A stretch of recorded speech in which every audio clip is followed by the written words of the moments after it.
Welcome to the Coach Trap podcast with your hosts Greg Stein and Dan Williams. This is where we break down all those marketing myths, tell it like it is, and drop a few hacks to help you go from invisible to irresistible. No fluff, just honest truths and maybe some sarcasm along the way. Let's dive in. Right, we are back. We are back with the Coach Trap podcast to talk about scaling and long-term success with myself, Greg Stein, and Dan Williams. Dan, really looking forward to this episode today. And I think a good place to start is a super strong opening question. 80% coaches quit or fail within inside 2 years, okay? We see lots of coaches come and go, particularly on X. What's the thoughts on that? Why do you think that happens? I think one of the biggest reasons is because people are comparing themselves to other coaches. But what they don't realize is the only coaches that they're seeing are already in like the top 10, 20%, because the bad ones, you're not even going to see them because they're not good at the marketing side. So they're comparing to these massive people who've been doing this for years, and they get discouraged and they quit. And it's a shame because there's a lot of good coaches out there who just haven't got the marketing side right. But we're hoping to change that. Absolutely. I've heard you say this a few times actually, that lots of these people don't make it or don't have the sustainability. It's not that they're not good coaches, it's that they're not good marketers. Which also leads me to something else, survivorship bias. The only coaches we really get to see a lot of are the ones that have made it, are the ones that have been successful. Why do you think they've been so successful, some of these guys? What do you think enables some of these guys to keep on going past the 2 years to, 10, 15 years for some of these guys? I think a lot of times it has to do with being open to advice. Like all the connections I've made on X have definitely made a massive difference to me in terms of the marketing. Because no one knows it all at the end of the day, and you can always learn more from people. So I think even you've done a lot of that with the connections of X on LinkedIn as well, and it's been good to see. Absolutely. Absolutely. That's a really good answer.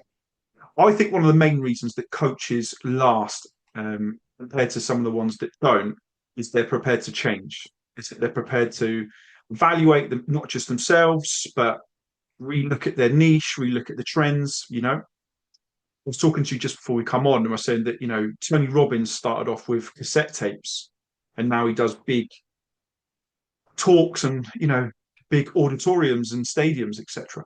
James Smith started off as a PT, and it seems to be like his approach now is business, if you like. Do you recommend that coaches try and keep their approach open and that they try and be dynamic, or do you think that they should try and center in? Most of the people we work are new coaches, aren't they, or guys trying to refine their offer? What sort of advice would you give for someone like that? You definitely got to start somewhere. You've got to have your set offer, which people associate you with, but that can change over time, like over a period of months or years. But you can't just say, "Oh, I'm a generalist. I know all this stuff," because you don't, and you're not going to build trust that way. You've got to start with what you know, and then as your journey progresses, people are going to watch that, and they're going to start trusting you more, and then you can start pivoting to other things. Like for me, I started with drop shipping, which is something I don't talk about a lot. When I was like 14, 15, and it was an absolute failure. I didn't make a single pound, but I did learn quite a lot of marketing skills from that. And yeah, it's all part of the process, isn't it? Like you shouldn't be afraid to pivot and try things that are new that you enjoy. It's all part of the process. Absolutely. That's such a great answer. And I think that's so right to say that you learn from your mistakes. How many of these businessmen that we see, the really successful ones, famous when they're 40 or 40 plus, and you think that, this might be their third, fourth, fifth business. If they hadn't have had those experiences before, those struggles, the ups and downs, learning the in and outs of business, then they wouldn't have been able to be so successful. It's really interesting to talk about drop shipping. I tried, PT training, nutrition, all these sort of like part-time roles, all these side hustles, give me the opportunity to learn, give me the opportunity to own some of my skills, but then I could lean into the coach that I am now, if that makes sense.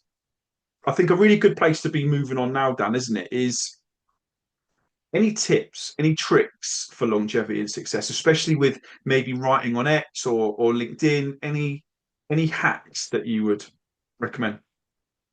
I think the biggest thing I've seen with, the patterns that have been, I've noticed in people that have been on X the longest are being themselves, authenticity, which is something we talk about a lot, because obviously it's not sustainable to try and be a whole different person for like a solid an hour, 2 hours a day sustainably. And it's just not going to work.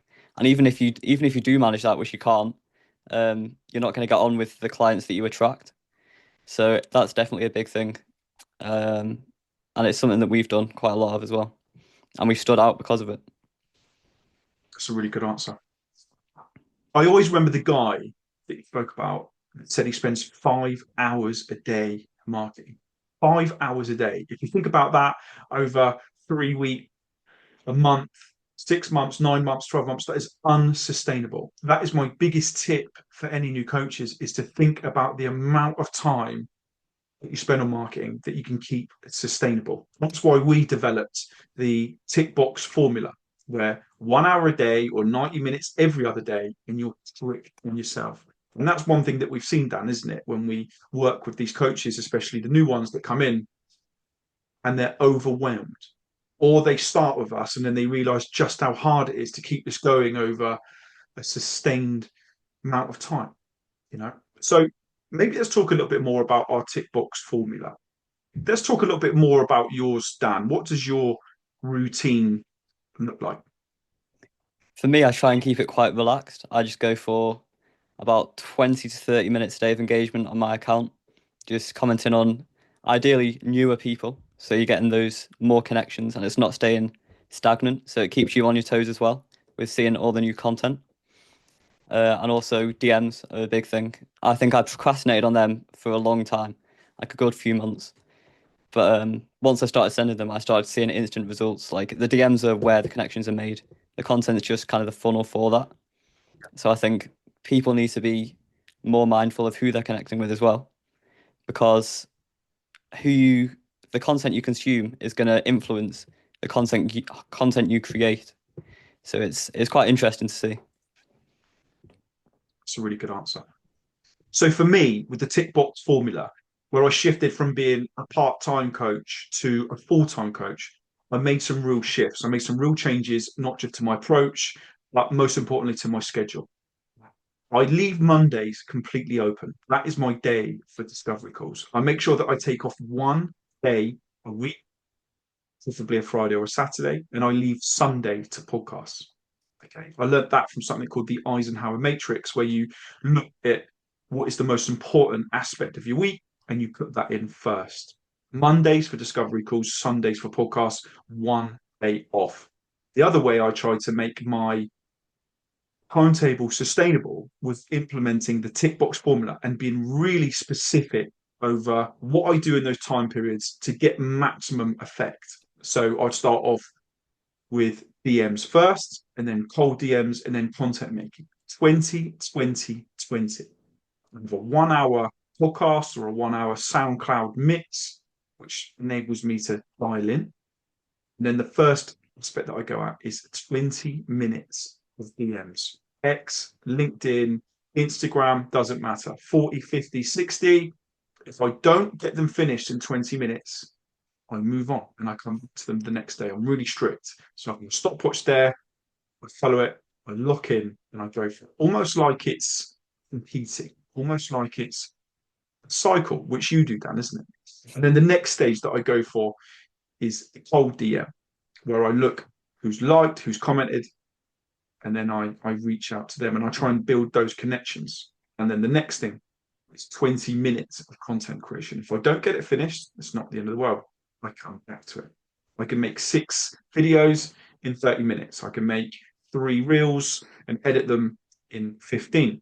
If I don't finish it, I come back to it. And that's how I learned how to be strict on myself for long-term longevity. If I hadn't have had that moment where I treated it like a job, where I changed my mindset from coach to CEO, then I wouldn't have had those golden moments. What do you think about that, Dan? Can you relate to that? Have you heard anything similar? Yeah, the Eisenhower matrix is something new to me. That sounds quite interesting. I kind of structure my days, so I book calls from the end of the day to the start of the day. So I keep the first like 3, 4, 5 hours just completely free. So I've got all that content creation time because obviously that's my job. So whatever your job is, you should spend, in my opinion, the first few hours of the day just going all in on that, all in on the client work, the stuff that's actually going to make you money. And then in the afternoon, I go more on the looser side, just um, replying to DMs or taking calls, all that kind of stuff. So yeah, maybe I should start structuring my week like that as well, not just my day. Okay, Dan, that would really help you. I can talk to you about structuring your week using Maslow's hierarchy of needs, using the Eisenhower matrix.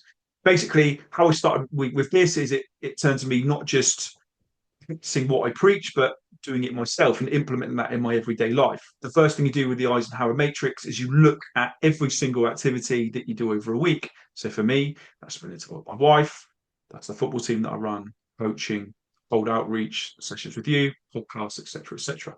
You realize before that you've maybe got 10, 20, 30 things that you do. Then what you need to do is to list them in matter of importance. And the number ones you pop in first. So for me, that's my football team. Actually, I'll change that. Number one is my wife. She goes first. Number two is my football team. Number three is the podcast and the discovery calls. Number four are my everyday sessions. And that's how I structure it. And that's how I go about my day. I also am very strict on myself on what time I wake up, what time I go to sleep. I'm up at 6 o'clock in the morning. I walk my dog. I work out. I am dialed in at 7:30 at least 6 days a week to do my 1 hour tick box formula. Even Christmas Day, Boxing Day, doesn't matter. That's how I learned the secret to longevity is to be strict on yourself and to schedule posts, to plan ahead. And that's the real trick. And I think that's why many coaches come and go. I think many come into the game and they realize, wow, this is a massive challenge, and they get completely overwhelmed. Do you think that's the same, Dan, for marketers and not just coaches and everyone who works online? What's your thoughts about that? I think that's a lot of useful information that a lot of people would benefit from there. I know you mentioned before as well, learning as you go. I think that's quite interesting because no one's going to have a completely optimized routine instantly. Like you're going to have to start somewhere, and that's what a lot of people we've seen are afraid to do. They just don't want to start. They want to keep it.